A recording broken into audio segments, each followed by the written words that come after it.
ज्योतिषशास्त्रानुसार जे ग्रहमान तयार होत आहे त्या ग्रहमानानुसार 26 ऑगस्ट पर्यंतचा काळ हा 7 राशींसाठी चांगला असणार आहे. मनासारख्या घटना घडणार आहेत. ज्या गोष्टींची आतुरतेने वाट पाहत होतात त्या गोष्टीसुद्धा घडू शकतात. नोकरी, व्यवसाय, लग्न या सगळ्याच बाबतीत सकारात्मक गोष्टी दिसणार आहेत. ऑगस्टपर्यंत असं कुठलं ग्रहमान तयार होत आहे जे त्या 7 राशींसाठी अनुकूल ठरणार आहे? चला जाणून घेऊया. परंतु त्याआधी तुम्ही आपल्या चॅनलवर नवीन असाल तर सबस्क्राईब जरूर करा. सगळ्यात आधी त्या 7 राशी कोणत्या आहेत ते बघूया आणि मग एक एक करून त्या 7 राशींच्या आयुष्यामध्ये कोणत्या सकारात्मक गोष्टी घडणार आहेत ते बघूया.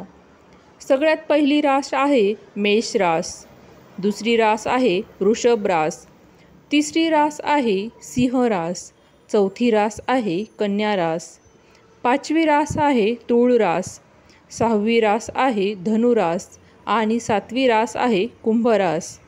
आता आपण प्रत्येक राशीसाठी जाणून घेऊयात की त्या राशीच्या आयुष्यामध्ये कुठल्या चांगल्या गोष्टी घडणार आहेत. आता बोलूया ग्रहमानबद्दल. नवग्रहांचा सेनापती मानला गेलेला मंगळ ग्रह स्वराशीत म्हणजेच सध्या मेष राशीमध्ये विराजमान आहे. जुलै महिन्यात मंगळ ग्रह वृषभ राशीत प्रवेश करणार आहे. वृषभ राशीचे स्वामी आहे शुक्र.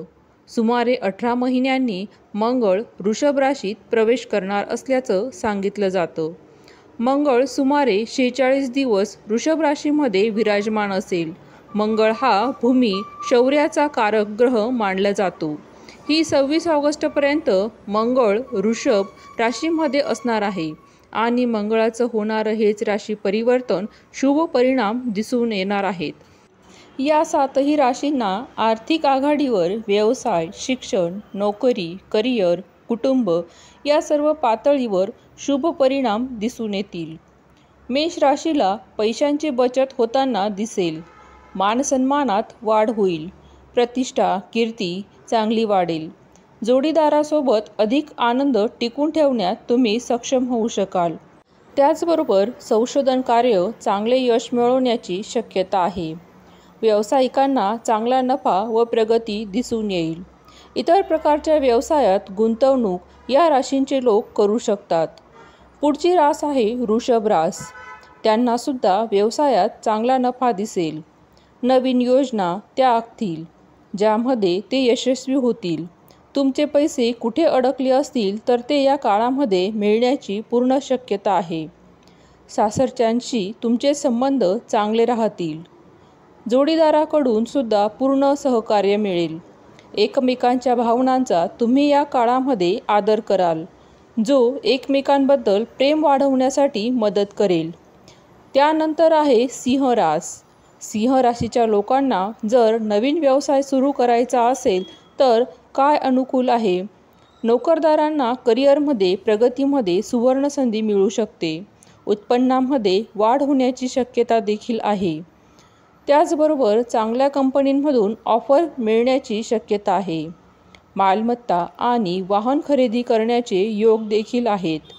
त्यानंतर पुढची रास आहे कन्या रास. कामात नशिबाची साथ मिळताना कन्या राशीच्या लोकांना दिसणार आहे. प्रलंबित काम पूर्ण होऊ शकतील. त्याचबरोबर नोकरदारांच्या पगारामध्ये वाढ होण्याची शक्यता आहे आणि व्यावसायिकांना चांगले आर्थिक लाभ होण्याची शक्यता आहे. देश विदेशामध्ये प्रवास करू शकतात असे योग आहेत. विद्यार्थ्यांना स्पर्धात्मक परीक्षांमध्ये यश मिळू शकेल. नंतरची पुढची रास आहे तुळ रास. तुळ राशीच्या लोकांना उत्पन्नाचे नवीन साधने मिळू शकतात. आर्थिक स्थिती त्यामुळे सुधारताना दिसेल. प्रलंबित अडकलेली कामे पूर्ण होण्यासाठी हा काळ उत्तम मानला जातोय. नोकरदारांच्या पगारात सुद्धा वाढ झालेली बघायला मिळू शकते. व्यावसायिकांना सुद्धा चांगले आर्थिक लाभ मिळू शकतील. एकंदरीतच तुळ राशीचा विचार करता प्रतिष्ठा आणि कीर्ती वाढण्याचे योग देखील या काळामध्ये बनत आहेत. त्यानंतर आहे धनुरास.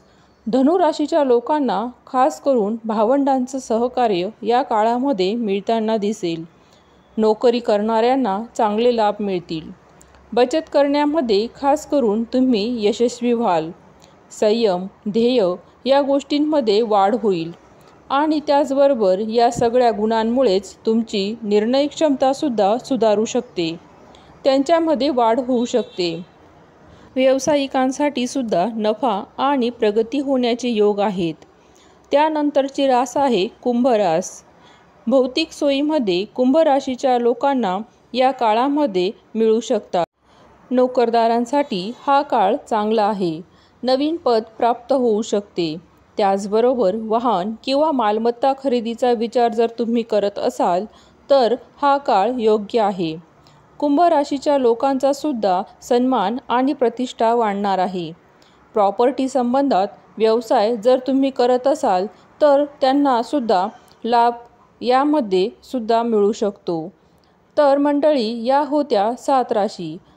त्यांना या मंगळ गोचराचा शुभ प्रभाव पाहायला मिळणार आहे. मंगळ म्हणजेच ऊर्जा, मंगळ म्हणजेच कार्यक्षमता, मंगळ म्हणजेच धडाडी या सगळ्याच गुणांनी आवश्यक आहे. चांगलं करिअर घडवण्यासाठी आवश्यक असतं. तुम्हाला जर तुमच्या करिअरमध्ये प्रगती होत नाहीये असं वाटत असेल, मग तुम्ही कुठल्याही राशीचे असाल पण मंगळाचे धाडस तुम्हाला हवं असेल तर हनुमानाची उपासना नक्की करा. त्यामुळे मंगळ ग्रहाचे पाठबळ प्राप्त होतं. हनुमानाच्या उपासनेमध्ये तुम्ही रोज मारुती स्तोत्र म्हणू शकतात किंवा मग हनुमान चालीसा म्हणू शकता. या प्रकारे कुठलेही एक स्तोत्र किंवा हनुमानाच्या मंत्राचा जप नित्य केल्याने मंगळ ग्रहाचे पाठबळ प्राप्त होऊन मनात एक धाडस येते. आणि धाडस आलं की माणूस कुठल्याही प्रकारच्या व्यवसायामध्ये नशीब आजमावायला मागे पुढे पाहत नाही. तर मित्रांनो, अशाच प्रकारच्या माहितीपूर्ण व्हिडिओंसाठी आपलं चॅनल सबस्क्राईब जरूर करा. धन्यवाद.